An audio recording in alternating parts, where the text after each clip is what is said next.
So you've built something you're proud of, right? A product, a service, maybe a new digital shop. The excitement is real. But then, that huge question hits. How do I get that very first person, that first customer, to actually click buy? Okay, let's get into it, because today we are breaking down the exact steps to turn that initial spark of interest into real, actual income. This right here, this is the heart of it. A real question from a real person on Reddit. And you know what? It's a feeling so many of us know all too well.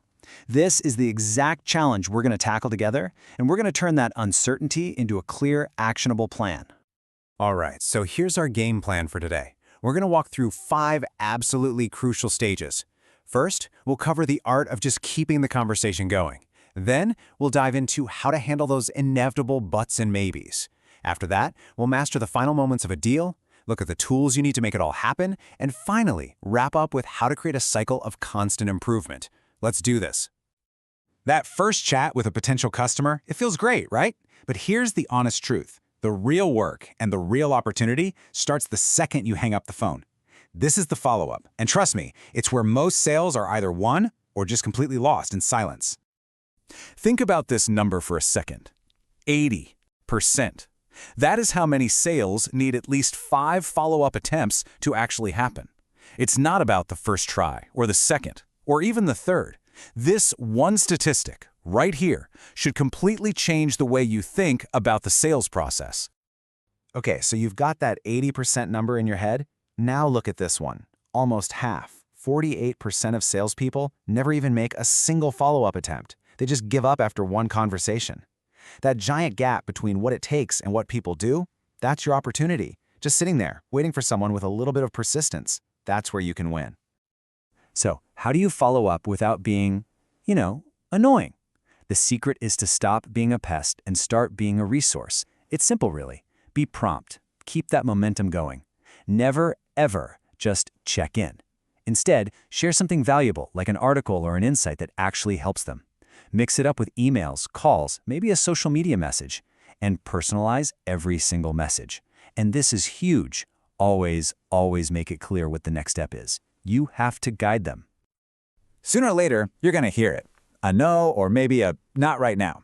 And the first instinct is to see it as a brick wall, right? A total roadblock. But what if it's not? What if an objection is actually an invitation to have a much deeper, more valuable conversation?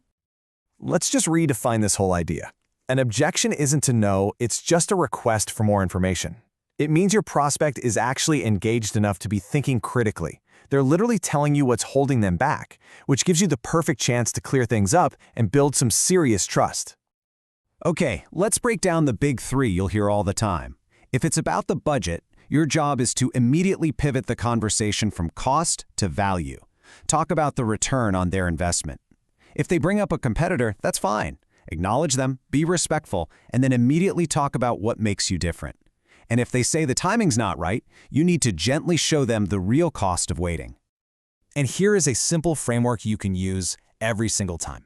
First, just listen. Seriously, don't interrupt, let them get it all out. Second, validate what they said. Show them you get it. Something like, okay, that makes sense. Third, provide a real solution backed by proof. Case studies, data, a quick demo. And finally, you circle back and confirm you've solved their concern, and, just like with a follow-up, you lock in the next step. You did it. You had a great call, the prospect is excited, it feels like this deal is in the bag. But watch out. This little window of time, right after the call, is actually the most dangerous moment in the entire process. This is where deals go to die, usually for reasons that are totally preventable. These right here are the silent deal killers. You end a call without a firm next step on the calendar. You forget to send a recap email, and all those amazing points you made just fade away. You suddenly realize you've been talking to someone who can't actually sign the check, and you forget to create any sense of urgency. Just like that, all your momentum is gone. This quote just says it all, doesn't it? The longer a deal just sits there, the less likely it is to ever close. Every single day that passes, a new risk pops up. Priorities change, a competitor calls, budgets get shifted. Your job in the end game is to be the one fighting against that inertia. So let's get really specific. Never, ever, ever just passively wait for a signature. That's not a strategy. Make sure everyone who's affected by your solution is on board, not just your one champion. Drop the ego and bring in an expert from your own team if you need to, and get involved in that legal review. Don't just toss it over the wall and hope for the best. You got to be the one who guides this thing over the finish line. Of course, you can't manage all these moving parts on a notepad or a bunch of spreadsheets. I mean, you could try, but it'd be a nightmare. To really do this stuff well and at scale, you need the right systems in place. So let's look at the tech that powers a modern sales engine. Look, strong sales pros rely on having the right systems. Let's make this super simple. Your CRM, that's your command center, it's the brain, the memory of your entire sales process that tracks every single interaction. Sales enablement, on the other hand, is your armory. It's your library of resources that gives you the perfect weapon, the right case study, the right slide deck for any situation. They work together. A good sales enablement platform is a total game changer. It puts all your content in one spot, so you're not digging through 10 different folders for that one PDF. It can give you smart tools like ROI calculators to actually prove the financial value of what you're selling. It even gives you analytics to show you which pieces of content are actually helping close deals. It's like having a secret weapon. And this brings us to the final and, you know what, maybe the most important piece of this whole puzzle. Not every deal is going to be a win. That's just a fact. But every single outcome, win or lose, is a lesson. The secret is knowing how to actually learn from it. I want you to really think about that for a second. When you lose a deal, do you actually truly know why? You might get a polite, vague reason, but is it the real reason?